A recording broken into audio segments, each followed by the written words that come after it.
রমাদান যেমনি ভাবে আমাদেরকে আশাবাদী করে তোলে সম্মানিত দিনী ভাই এবং বোনেরা, এট দ্য সেম টাইম রমাদান কিন্তু আমাদের জন্য অনেক সতর্কতামূলক বাণী উপস্থাপন করে। মানে এটা যেমনি the month of hope, at the same time it is the month of warning. দুইটাই আছে আর কি, চেক এন্ড ব্যালেন্স। এটা যেমনি হোপ জায়গায়, আবার ওয়ার্নিং ও আছে। সহিহ বুখারীর বর্ণনা, রাসূল সাল্লাল্লাহু আলাইহি ওয়াসাল্লাম বলেন, মান লাম ইয়াদা কাওলা যুরি ওয়াল আমালা বিহি ফালাইসা লিল্লাহি হাজাতুন আন ইয়াদা তাআমাহু ওয়া শারাবাহু।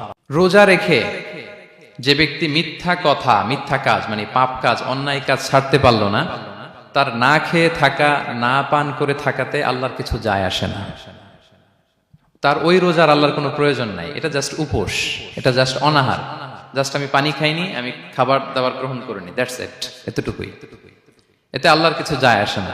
এটার কোনো সিগনিফিকেন্স আল্লাহ তাআলার কাছে নাই যে রোজাও রাখলো আবার মিথ্যাও বলে, রোজাও রাখলো আবার গীবত করতেছে, রোজাও রাখে অন্যের জন্য অকল্যাণ কামনা করে, রোজাও রাখে খারাপ কাজ করতেছে, নিষিদ্ধ কাজগুলো করতেছে। তাহলে এই রোজা রাখা না রাখা সমান, এই রোজায় কোনো ফায়দা নাই। একটা ওয়ার্নিং পাওয়া গেছে না এখানে, যে ওয়ার্নিং, রোজা রেখে সাবধান, কোনো পাপ কাজের সাথে জড়ানো।